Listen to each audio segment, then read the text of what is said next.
Hey there, and welcome to This Explainer. Today, we're diving into a truly powerful personal story of survival. We're going to follow the harrowing journey of one village that suddenly came face to face with a terrifying cholera outbreak. But here's the amazing part. We'll see exactly how they used simple, structured knowledge to fight back. It's a fascinating look at how basic education can literally stop a crisis in its tracks. Let's get right into it. Section 1. The Invisible, Deadly Threat. So we're starting our story with a danger that, well, doesn't exactly announce itself with loud alarms or visible destruction. No, it's completely unseeable to the naked eye, yet it can tear a community apart from the inside out. The account we're looking at highlights this terrifying irony about cholera germs. They are just too tiny to see. And because they're microscopic, they spread entirely unnoticed through the exact same river this community relies on for its everyday survival. I mean, imagine that. Your life-giving water source is secretly hiding a lethal threat.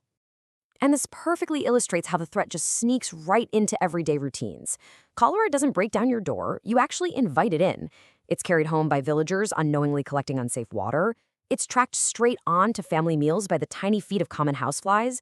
And it spreads from person to person through unwashed hands. We're talking about germs swallowed entirely unknowingly from contaminated water, food, and fingers. The very things we do every single day to stay alive basically become the exact vehicles for transmission. Moving right along to Section 2, a race against time. Okay, so let's dive into the part of the story where this microscopic threat suddenly blows up into a frantic life-or-death crisis for our narrator's father. Because with cholera, the jump from perfectly healthy to critically ill is unbelievably fast. Just listen to this chilling description straight from the source. He had diarrhea that looked like rainwater and poured out of him. Wow, it hit so fast and so hard that by morning, the father is severely sick. This really highlights cholera's main weapon, massive, rapid dehydration.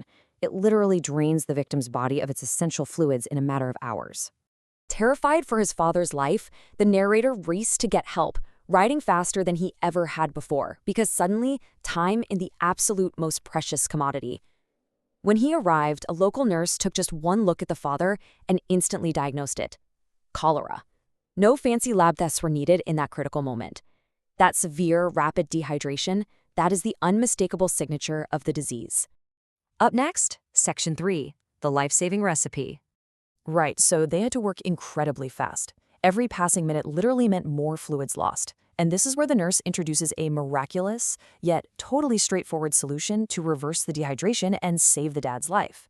But hold on, before they could even mix the treatment, they had to make sure the base liquid was completely safe. Obviously, you can't cure a waterborne disease with contaminated water, right? So the first critical steps were filtering the water through a cloth to catch physical impurities. And then, this is absolutely vital, boiling it for a strict 1-minute minimum to kill off any remaining cholera germs. This foundation of safe water is totally non-negotiable. Now check out this exact life-saving ratio the nurse taught them to mix. This is what's known as an oral rehydration solution, or ORS for short. Look at how incredibly simple these ingredients are. 1 liter of that safe water we just prepped, half a teaspoon of salt, and 6 teaspoons of sugar. That's it. This specific combination is basically medical magic you can mix right in your kitchen. It allows the intestines to actually absorb the fluids and replenish everything the body just violently lost. The narrator actually noted that this special drink wasn't overly salty. He said it just tasted like tears. And remarkably, as the father drank this simple solution, that terrifying rapid decline actually began to stop. The narrator had been absolutely terrified his dad was going to die right in front of him, but slowly the father started feeling a little stronger. This simple recipe was actually working.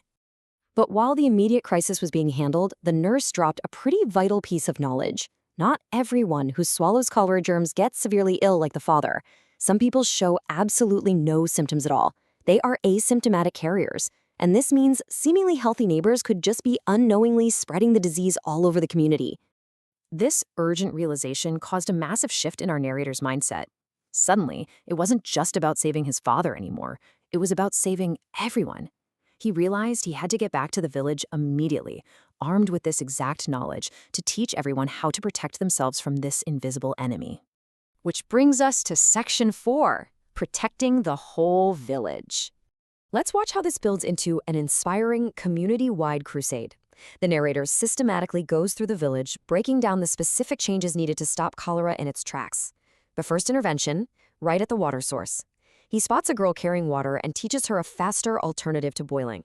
Instead of taking the time to build a fire, you can just add chlorine drops to the water and wait exactly 30 minutes. This chemical purification makes the water perfectly safe to drink and takes way less physical labor, giving the village a really solid backup plan for clean water.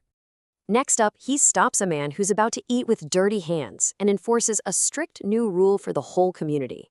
Eating is only safe when you wash your hands first. And no, not just a quick splash of water, it has to be with soap and safe water. The timing is a big deal too. You always wash after using the toilet, and you always wash before touching food. Clean hands are literally the first line of defense against swallowing those microscopic germs. Then we tackle sanitation. Catching some villagers inadvertently spreading cholera into the river, the narrator insisted on a major environmental change.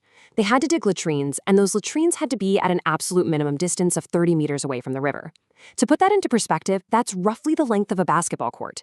This specific distance acts as a crucial buffer zone, making absolutely sure that human waste cannot leach back into the community's primary drinking water. Finally, the narrator finds a mother preparing a meal and lays out 4 very specific steps to make sure cholera germs can't crash family dinners. First, wash those hands with safe water. Second, wash and peel all raw food. Third, cook the food until it is piping hot to kill off any lingering germs. And fourth, protect that prepared meal from flies, because as we learned earlier, those guys carry the invisible germs right on their tiny feet. And finally, Section 5, a cholera-free future. After spreading this crucial word to every single corner of the community, fixing the water, the hygiene, the sanitation, and the food, the narrator headed back to the clinic.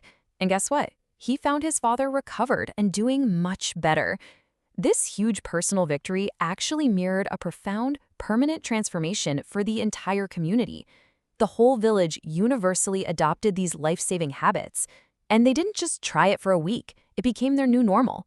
Filtering and boiling water, using the latrines correctly, and practicing rigorous hand washing. By completely flipping the script on their daily routines, they built this impenetrable wall of healthy habits that locked the invisible threat of cholera out for good. They made their village safe. This explainer concludes with an incredibly empowering call to action straight from the source material. Spread the word. Your village can be safe. It proves that the ultimate cure for cholera isn't just a pill or a medical treatment. It's the spread of simple, structured knowledge. Which really leaves us with a fascinating question to ponder.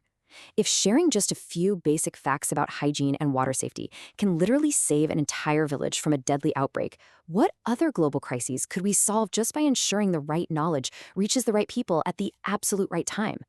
Think about that the next time you wash your hands. Thanks for joining me on this explainer, and keep learning.